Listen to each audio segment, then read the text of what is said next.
News tonight, 2 out of every 3 pregnant women in the U.S. will not get vaccinated against both the flu as well as whooping cough. This is according to a new CDC report. Fox 24's Andrew Epperson in studio with why doctors say expectant mothers opt out of these vaccines. Both the flu and whooping cough can kill babies, not to mention mothers themselves.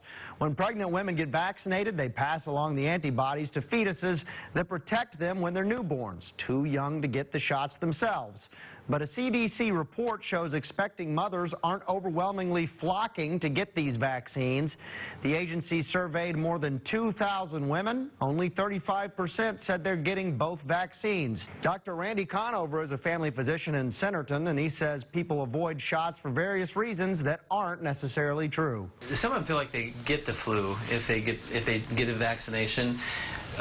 You can't get the flu from a vaccination, but you can have some symptoms that may feel a little bit like the flu. Conover says it takes about 2 weeks for the full effects of a vaccine to kick in, so somebody might simply contract a virus and blame it on the vaccine when it's not.